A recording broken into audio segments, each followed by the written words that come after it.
So this time I'll talk about machine reading with neural networks. And I think a lot of the people in the class are doing projects somewhat related to this in some way. So I think there are a lot of people who have also read a lot about these topics and could comment on things. So if you're one of those people, please feel free to do so. But what is machine reading or machine comprehension? Basically, the idea is that you want to read a passage, and well, maybe this is a narrow definition. You want to read a passage and understand its contents, basically. And one way to demonstrate that you've understood its contents is by answering a question about it in some way. So a lot of machine reading focuses on answering questions about passages. And then this is in contrast to knowledge base style QA, like I talked about in the semantic parsing lecture, because in a knowledge base style QA, you have structured data powering your QA engine, and you can look up things in the structured data. But here we don't have structured data. You need to understand the information in the passage that you're reading as well. So in a way you can think about it is the passage that you're reading is your knowledge base. You need to do information extraction from the passage and then use that to answer your questions. So like I've been doing in the recent things, I'd like to talk about a couple machine reading tasks that people have tackled recently. So this is not a new thing at all. In fact, machine reading has been around for a long time. I tried to do this machine reading related stuff in maybe 2012 or something like that. And one thing I realized then is there was no good data for this at the time, and you couldn't train a statistical model to do things. So what has really changed between now and then is now there's a whole bunch of really nice data sets that you can use to train your models. But anyway, I've kind of split these data sets into 3 different categories where the boundaries are a little bit fuzzy, but one is multiple choice questions, where you basically read a passage, then try to answer questions about it, like the quizzes that people are doing for this class. There's also span selection ones, where basically you're given a document and you want to extract a span from it. There's also close or fill in the blank style questions, where you want to fill in a blank in a sentence. And these are kind of like a restricted form of span selection, but they have some unique characteristics that can be useful to know. I actually realized I forgot to put in free form question answering, but as far as I know, there aren't really big free-form question answering data sets, free-form machine reading data sets, I apologize, where you have a passage and a free-form style answer. Can anybody contradict me on this? No? Okay, so I don't think there are any at the moment, but if somebody can come up with one, please tell me. So for the first one, multiple choice question tasks, they're one kind of famous one that's cited in a lot of the literature is MC test, which is a machine comprehension test. It's 500 passages with 2,000 questions about simple stories. So if you look at the story, James the turtle was always getting in trouble. Sometimes he'd reach into the freezer and empty out all the food. What was the name of the troublemaking turtle? And the answer is James, where you have multiple questions. So this is kind of interesting. It's handmade, and it's made to be really pretty simple, so you don't need to have a lot of outside knowledge to try to answer things here. But unfortunately, the training data is very small. Another example is race. This was a corpus that was made here. This is a large-scale one with 28,000 passages and 100,000 questions from English comprehension tests. I have looked at this data, and this is extremely difficult. Like, it's probably difficult for many of the non-native speakers in the room here to fully like read it carefully and understand. But I think it's really easy. It's also interesting because most of the models I talk about today do really poorly on this data set.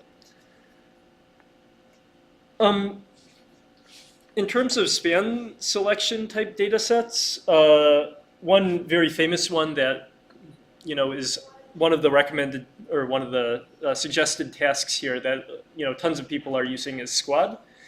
So this is there are 500 Wikipedia questions and then 10,000 crowdsourced, 500 Wikipedia passages and 10,000, 100,000 crowdsourced questions. And the questions and answers look like this. So in meteorology, precipitation is any product of condensation of the atmospheric water vapor that falls under gravity.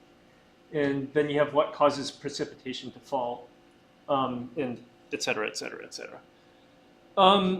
So one thing you can notice here is that the questions, the answers to the questions are all contained in the passage. So because of this, you don't actually need to generate anything new. You just need to select what your answer is here. So that makes your problem a little bit easier in that you don't have to like randomly generate things, and there's one obvious true answer. There's another one called Trivia QA. Basically, the motivation behind this one here is that Squad had 500 passages, so it's not over a huge number, a wide variety of things. So this is over 95K questions in each question, or in the total number of evidence documents that you can use to answer the questions is 650K. And this is created using distant supervision type techniques, which is where you take tuples and you try to answer based on this. So there's a couple data sets like this as well. And another one is close questions or fill in the blank questions. So basically, one very famous data set is the CNN Daily Mail data set, which was created, sorry, I forgot the citation here, but this is Herman et al. 2015. And I like this paper a lot for a number of reasons, but one of the reasons why I like it is they were very creative in their way of creating this data set. So what they did was they took articles from the BBC, the CNN or Daily Mail, which is a British newspaper. Then each of the articles had a summary, so they detected the entities in the summary, then they deleted the entity and replaced it with something like X, and then you had to read this and try to fill in the entity. And that is good, but the problem is if you say producer X, then if you know that Weissen Taimon is a producer, which you might know or you might not know, then you can almost automatically get it by just like looking through all the entities in the text and figuring out which one is a producer from your large knowledge base, like Freebase. So what they did was they basically replaced all of the entities with a label, so you couldn't use this like external knowledge, and you actually had to reason over the text here. So yeah, and entities are anonymized. So these are kind of the data sets that people tend to work on. And I'll be explaining the models as we go forward. And just keep in mind that most of these models will be tested on these data sets. Are there any questions so far, or like data sets that I'm missing that I should be mentioning that people know of? No? Okay, cool. I'll continue.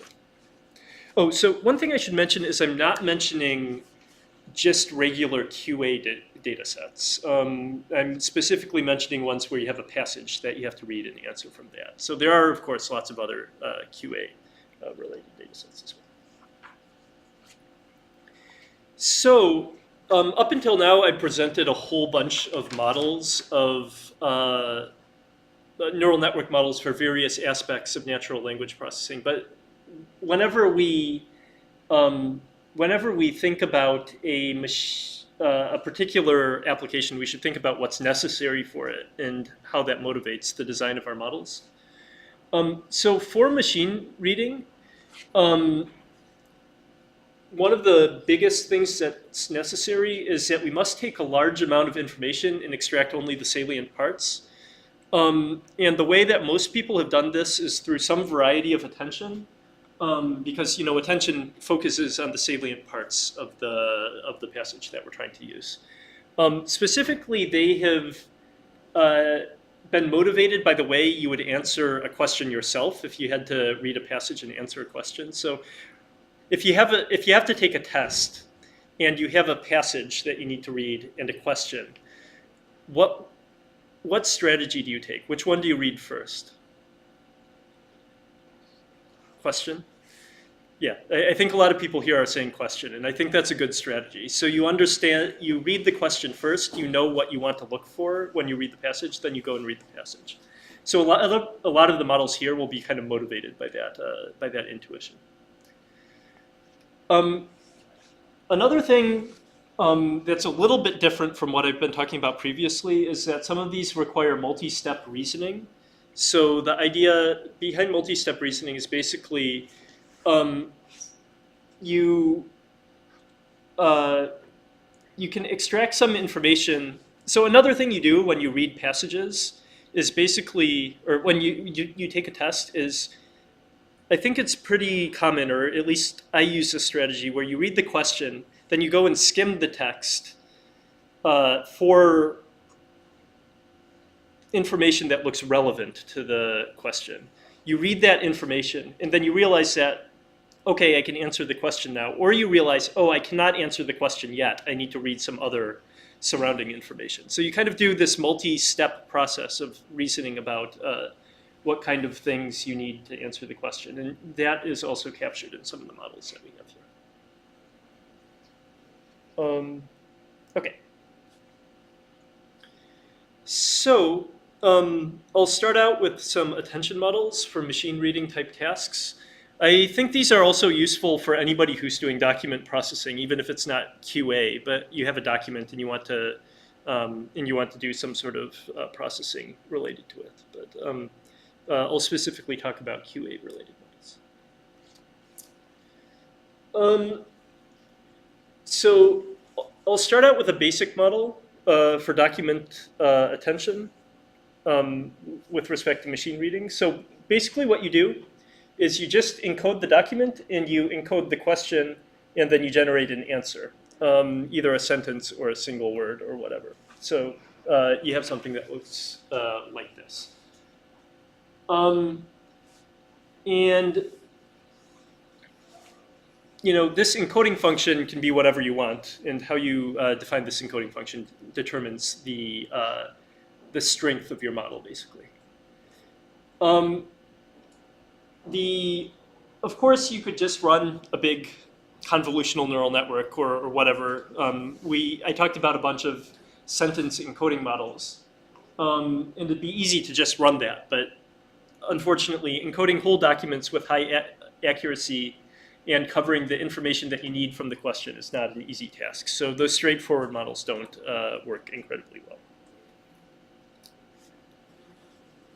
So the first try for this was done on the CNN Daily Mail dataset. So the CNN Daily Mail dataset, if you remember, is the closed dataset with the entities. So what they're aiming to do is they're aiming to predict the entity, the correct entity.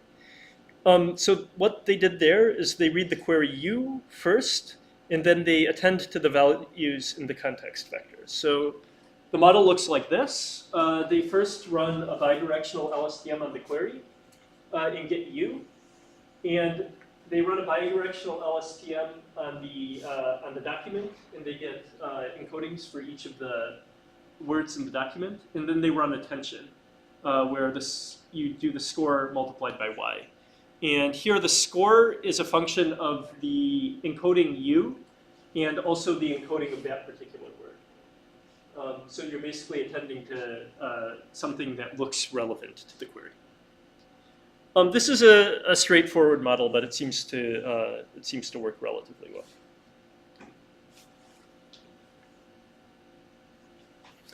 Okay, so the next one is the impatient reader.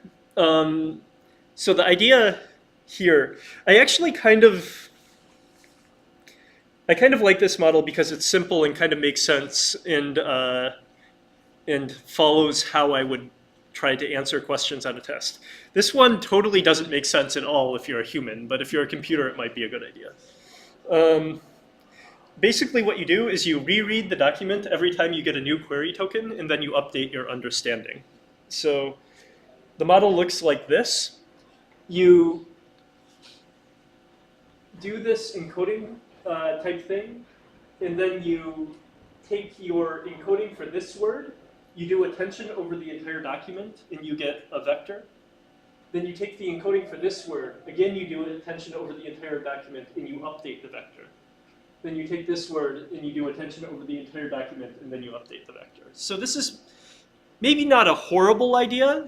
Like, I guess what it's trying to say is, every time you read a word in the query, that tells you what to focus on in the document, and then you update your information based on that. Then you read the next word in the query, and you look for other relevant information in the document. So it's kind of implementing a rudimentary type of multi-hop reasoning, but it seems very strange to me to take a look at X and then read the whole document, then take a look at visited, read the whole document again, etc.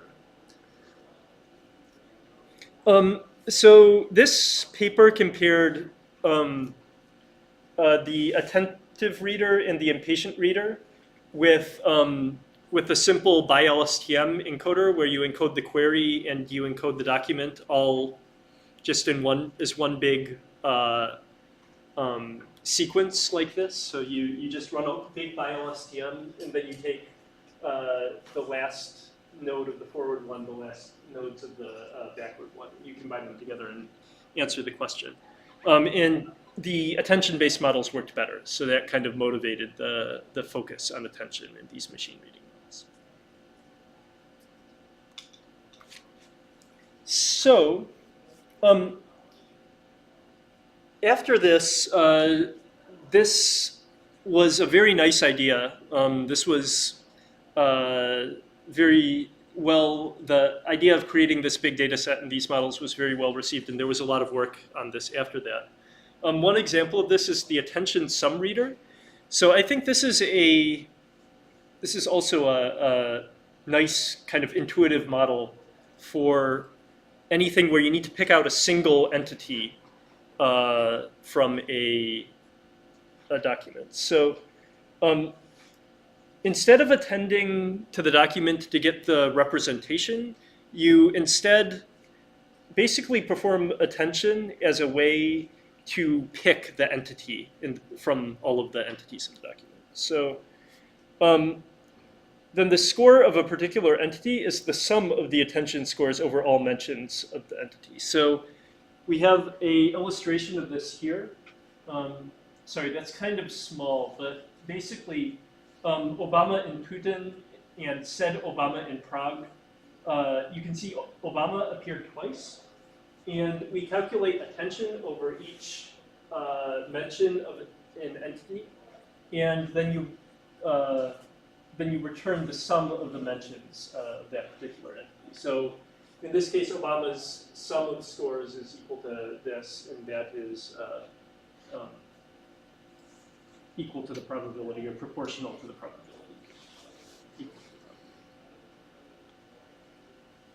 And this did better than the other methods. Then there's another model called attention over attention. So attention over attention is I kind of like this paper in some ways because it says, yeah, we're the first to perform attention over attention. over attention vectors, which is, luckily it's kind of well motivated, but I don't really view it as a big achievement. You could do that, but you only do it if it makes sense. But anyway, this model does actually make sense. So the idea is we want to know the document words that match best with the most important words in the query. So particular words in the query will probably be very indicative of the thing that you want to answer. So for example, if you have Mary went to England and X visited England, probably England's going to be a very important word in the query. So you should upweight anything that matches with that well. So the way the attention over attention model does that is basically, first we calculate the representations for all of the words in the document using a BioSTM. We calculate, or by GRU, you calculate the representations for each word in the query with a by GRU. Then you take the dot product between them. So this is like dot product attention scores. And you get this matrix. Then they do a column-wise softmax to normalize over the columns. And then they do a row-wise softmax to normalize over the rows. Then they average the thing with the row-wise softmax, take another dot product, and then they pick the entity with the highest score and that kind of thing. So I looked at this, when I first saw this paper, I looked at this for like 5 minutes before I figured out what was going on. So probably everybody here is kind of doing the same thing right now. But I'll make it a little bit easier on you. So this matrix up here is saying which document words match each query word. So each column, the row with the highest score matches that query word better than any of the other ones. So in this case, probably loves and love match very well. So the second to last row in the middle column will have a very high score. Is that clear? Or will have a very high probability, close to 1. The second thing down here is saying which words in the query seem important for the document on average. So for each word in the document, you calculate the attention over the query words. And if a particular word in the query seems very important or to match very well, then that gets a high score. So by taking the average of this, you basically get a weighting to say how important each of the words in the query is. And then by taking this dot product, you basically sum over all of these. You take the weighted sum over the red matrix so that the more important query words get more weight.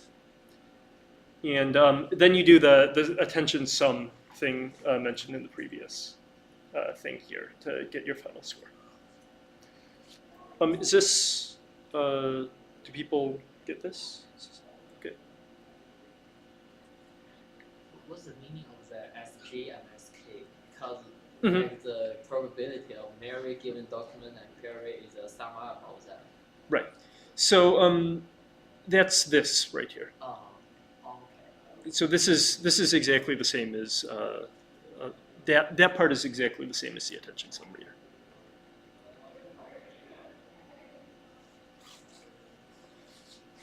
Okay. So I think this general idea of doing attention in 2 directions is used in a lot of the other ones that I'll talk about as well. So I'll continue with those. So up until now, I was talking about picking particular words in a document by summing up their attention weights or whatever. Things get a little bit more complicated when you want to choose an answer span. So in span-based models, we basically need to choose a multi-word span like this. So the single word matching models choose a single word or entity.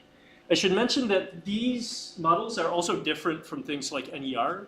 So NER, we still label spans as being correct or wrong, if you remember.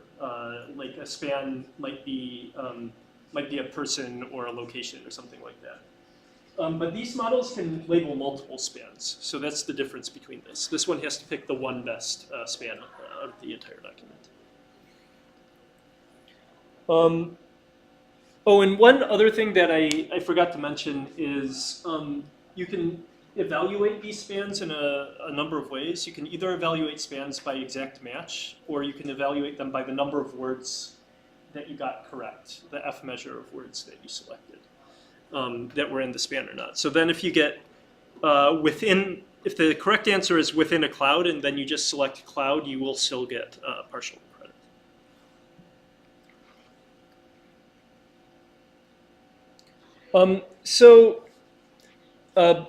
This bidirectional attention flow model is a model that is quite popular. There's another model that came out at almost exactly the same time that's doing almost exactly the same thing called dynamic co-attention networks. But they share the same intuition that you want to attend to the, it should be query, you could say query to document attention and document to query attention, query to document attention. I think they called it document to context attention and context to document attention. But basically, it's the same idea as the other one before of doing attention in both directions.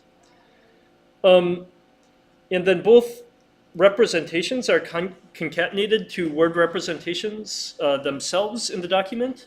And then you use this to do a span classifier. So actually, this bidirectional attention flow could be used for squad. It could be a squad style span labeling thing. It could also be used for the CNN Daily Mail task.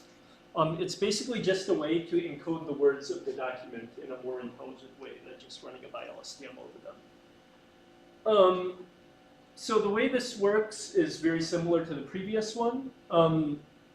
You have attention that attends to the context. The context in the query. You have one that does attention over that normalizes over the words in the query given the context words. And because the length of this attention part is the same as the length of the words in the context, you can just directly concatenate these as another representation of the word in the document. Then the query to context one, this one is a little bit more tricky because what you're doing is you're calculating an attention value for each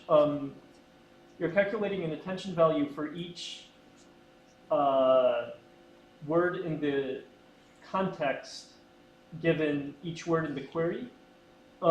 So what they do is they take the softmax over these values and then they multiply this softmax over the words in the query. So basically you're attending to each of the words in the query and then you are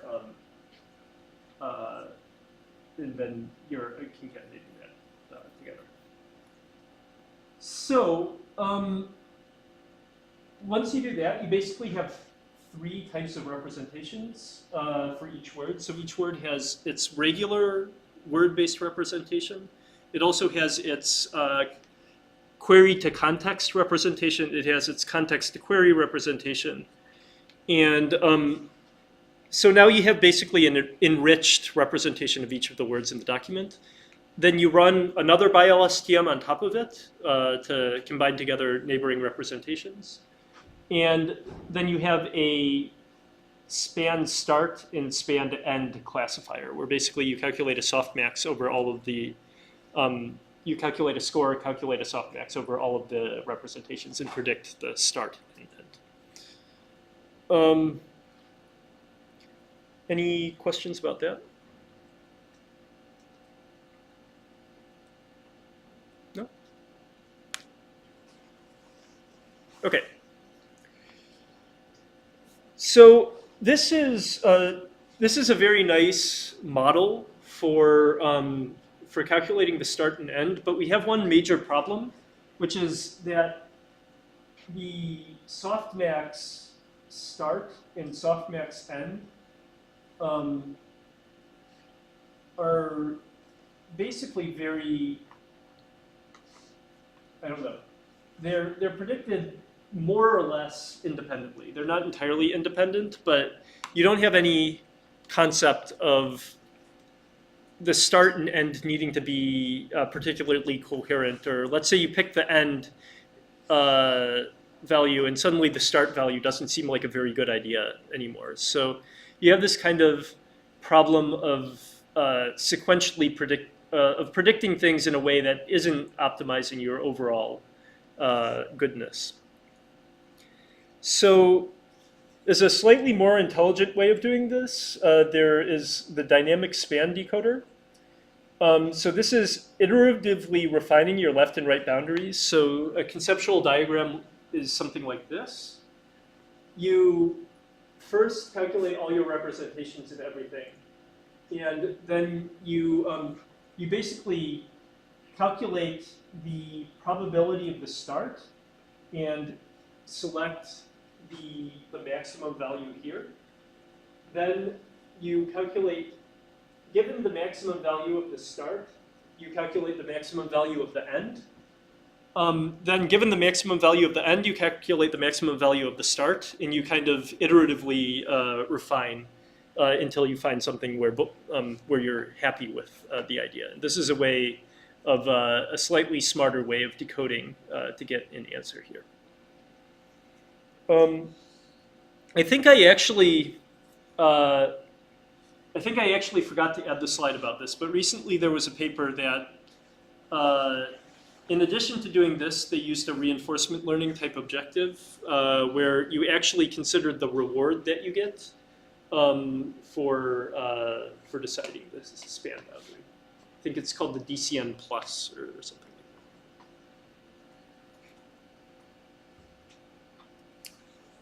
Okay, so that's all for selecting spans. And I talked about attention-based models, and now it's to the multi-step reasoning-based models. But are there any questions about the stuff so far? No? Okay, I'll continue. So I gave a motivation for multi-step reasoning type models in very abstract terms, but just to give a very concrete example, it might become clear that more information is necessary after you've already examined the information that you have. So this is a very toy but very good example of why this is important. So let's say, where is the football? I think what everybody will do here is you'll look at the second sentence first and say, John put down the football. And that doesn't tell you where the football is, but it tells you that wherever John was before he put down the football is probably where it is. So then you look at the previous sentence and then you say, okay, John was in the hallway when he put down the football, so the football must be in the hallway. Yeah, so first you attend to football, then you attend to John. And this is, it's straightforward. It seems like a good idea. And one very simple way of incorporating this is in a paper called Memory Networks.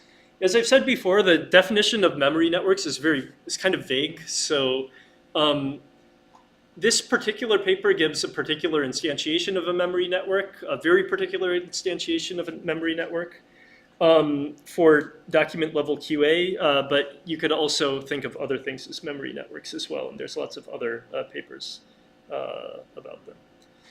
But in the specific QA model that they're using, sorry. So let me give a definition of a memory network. A memory network is basically attention.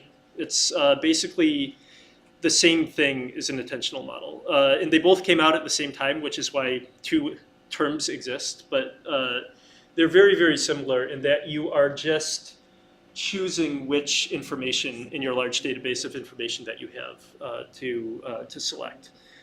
So you can see how it looks like an attentional model here. So we have a score for each of our vectors m, and we take the argmax of the score, and then we this becomes our first index, O1. And then with an addition, they do an additional argmax step to get a second element from memory conditioned on the first. So the you notice the first step conditions on the input x and tries to find m, memory that maximizes the score. The second time they condition on x and the thing that you have in your memory from the previous inference step. So it's like a two-step attention thing where you first attend to one thing, then you attend to another thing. The difference from normal attention is that they're taking the argmax, so this is a hard attention where you only attend to one thing. But you can basically view it as an attentional model. Then in the end, you use x, M01, and M02 to get your answer. So you input your answer candidates W and the two memory values in your input, and you use that to get the calculated answer.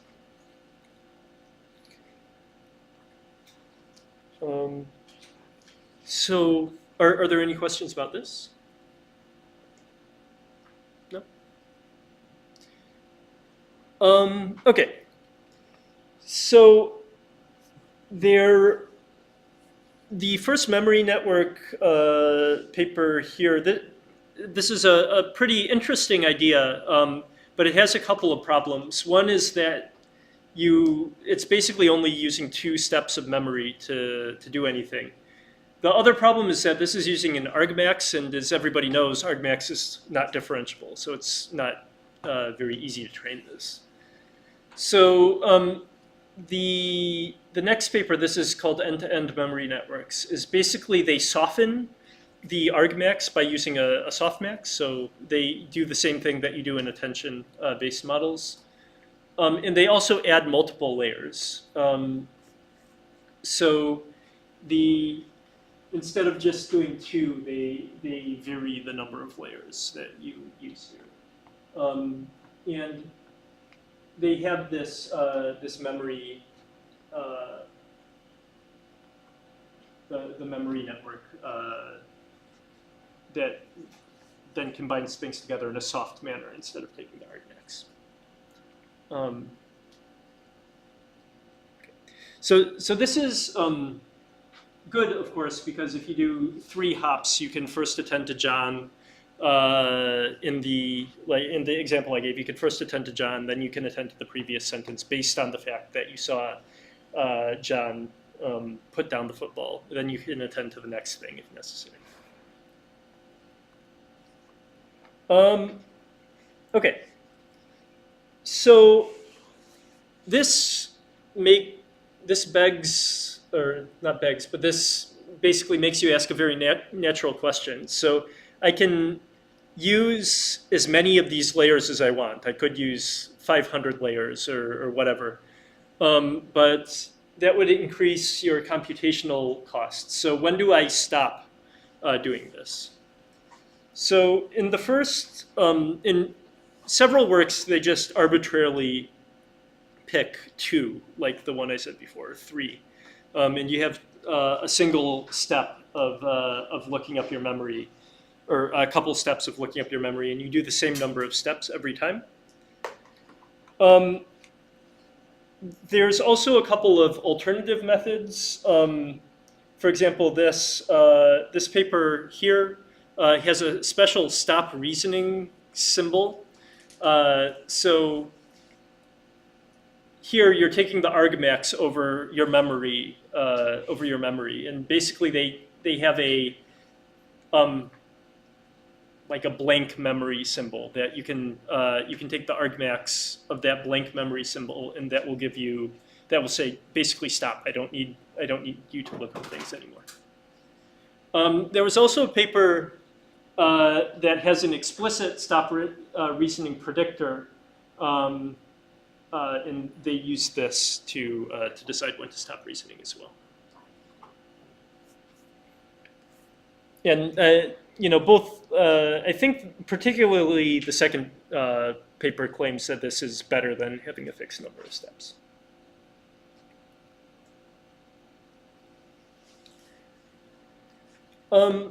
Another paper that I found interesting, but I haven't, but I already talked about actually, is this course-defined question answering.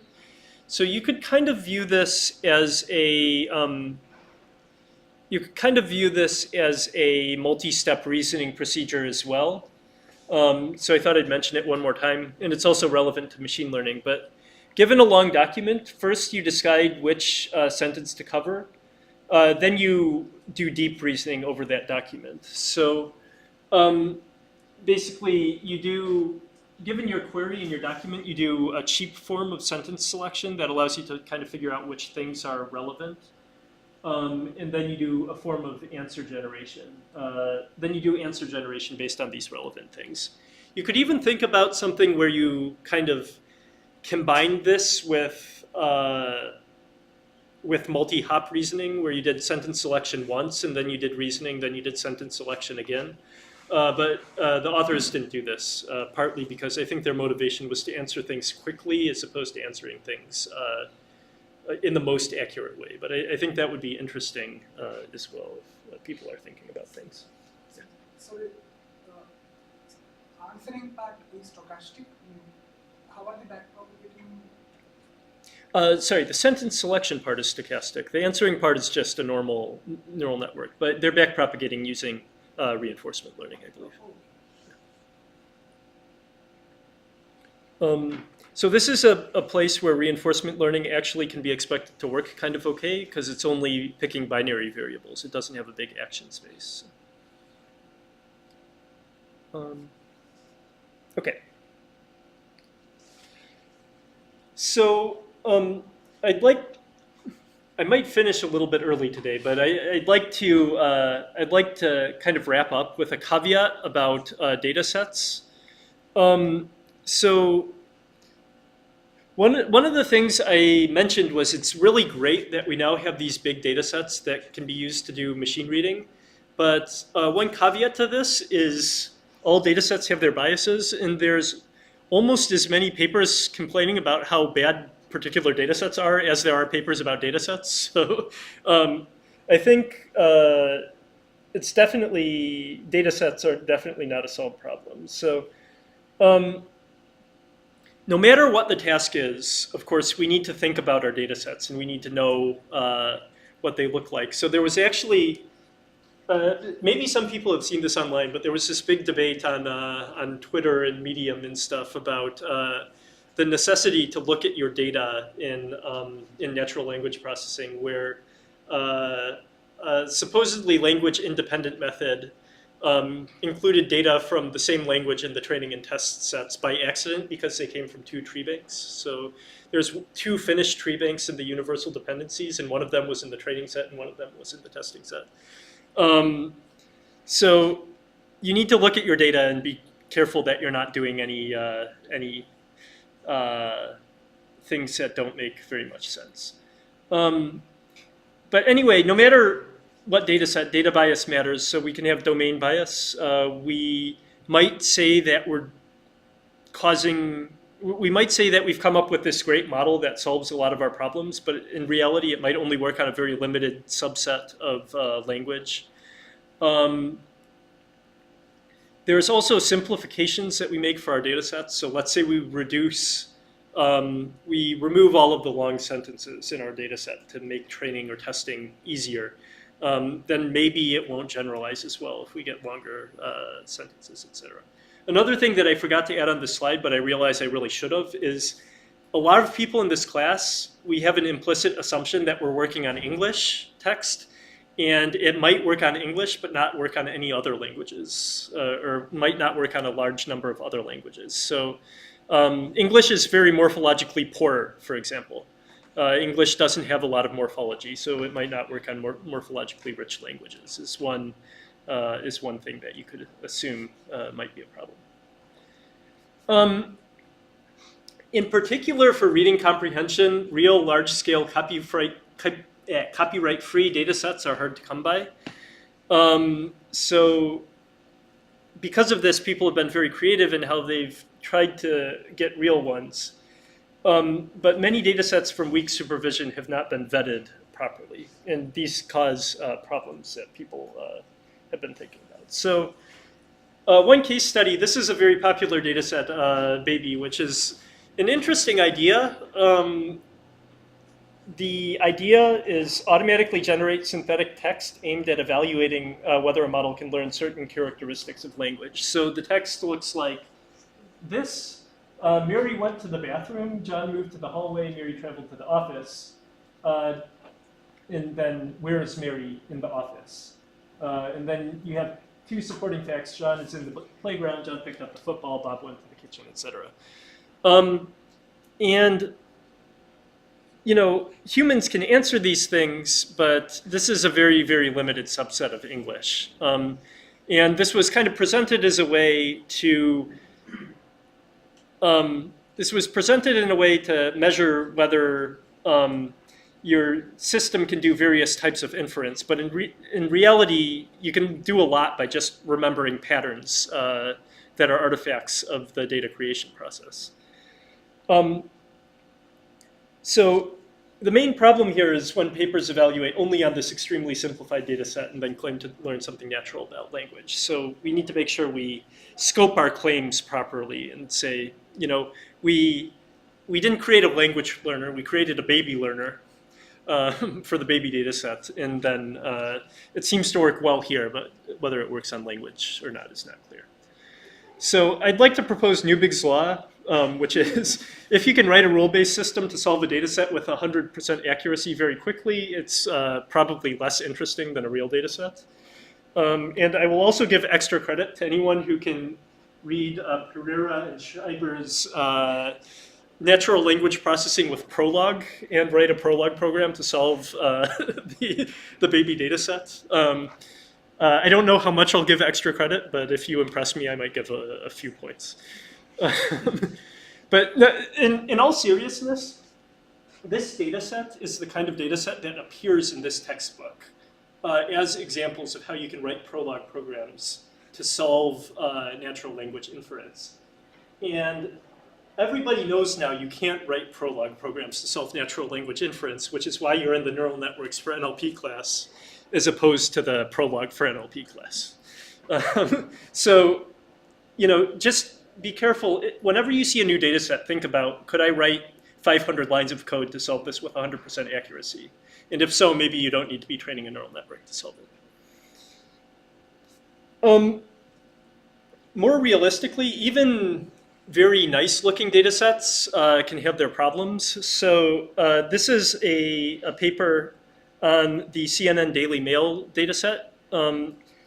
I think basically the reason why this paper was written was because some very smart people like Dan-Chi Chen and Chris Manning at Stanford thought this data set was a really good idea and started working on it. Then they realized maybe it wasn't such a good idea. So they wrote a paper about their experience. And basically what it did is it revealed very few sentences required multi-sentence reasoning, which was kind of the whole point of machine reading. You really want to do multi-sentence reasoning and make sure you're understanding the text.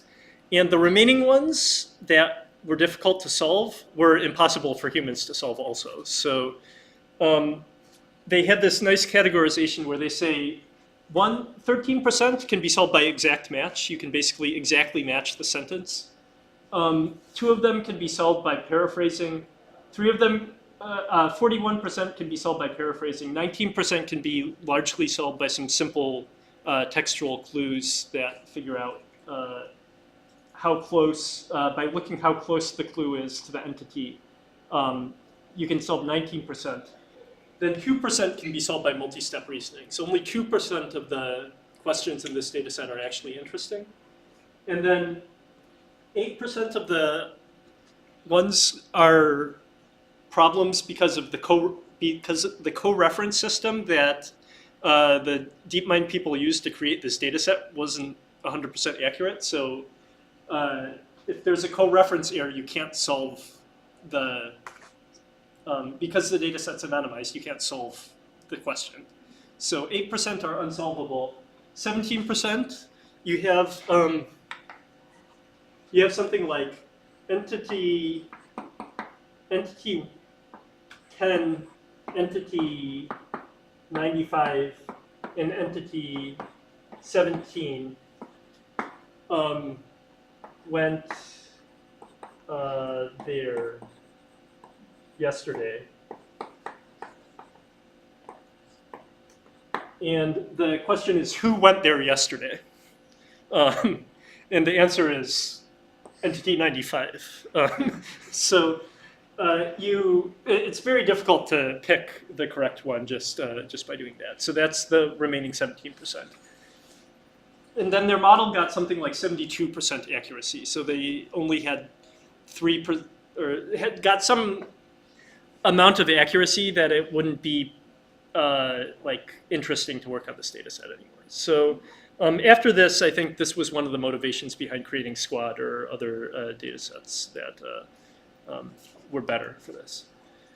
Another really interesting paper that some people may have seen, it was one of the outstanding papers at EMNLP, is adversarial examples in machine reading. So basically the idea is you add a sentence or word string specifically designed to distract the model. So what you do is you take the question, what city did Tesla move to?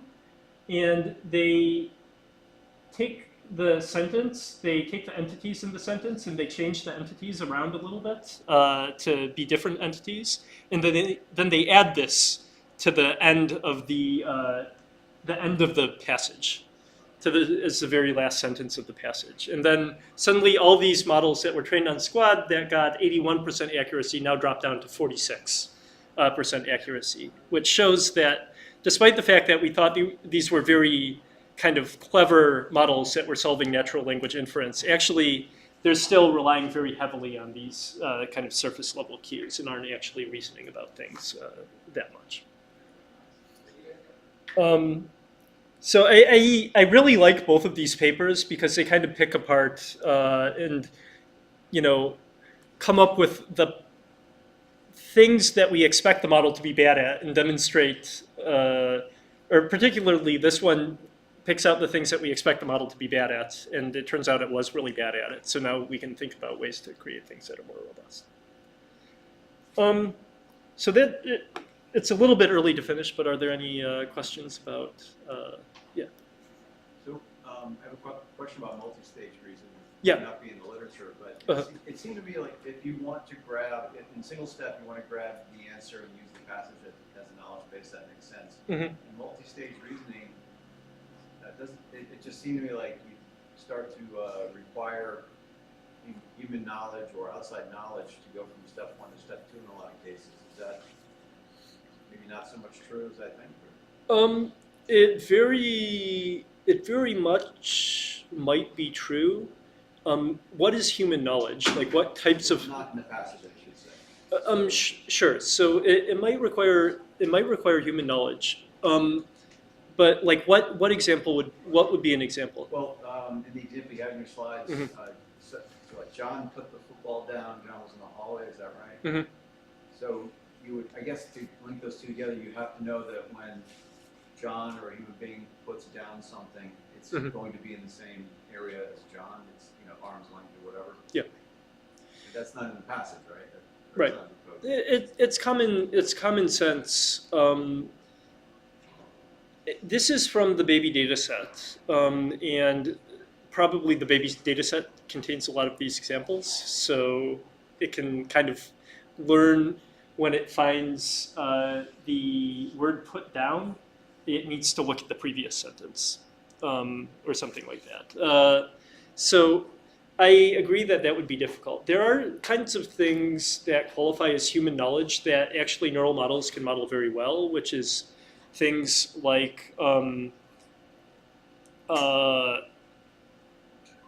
entailment of nouns or is a relations. So if you have word embeddings, similar words tend to be clustered in similar places and stuff like that. So they can do things that seem really clever, but are actually just a result of having a very good sense of paraphrasing or similarity or stuff like that. So I think knowledge is a very vague term, which can mean a lot of different things. So some things neural networks probably handle very well.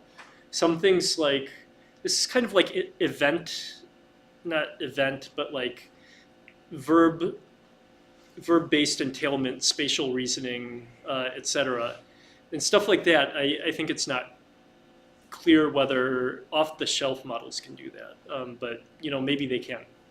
Maybe they can't. Anything else? Yeah. Other example for the same question is Obama Putin sentence. Yeah. Obama, there were basically three terms: Obama, Putin, and then Obama again and Prague. Mm-hmm. Now, the answer might as well be Putin. Mm-hmm. Well, so that's a good point. But you'll notice that the attention rate is very different for the two Obamas. And the reason why is because the context that they're in is different. So who visited Prague is the question. So of course, in Prague, the word before that, if the attention is working properly, we'll give something very high for this here. So if you put Putin here, who visited Prague would probably give you the answer Putin. So I think that's not really necessarily a problem, especially if you have a good sense of like paraphrasing or something.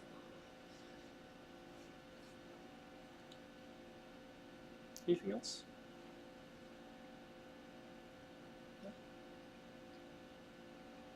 Okay, cool. Thanks a lot, everyone.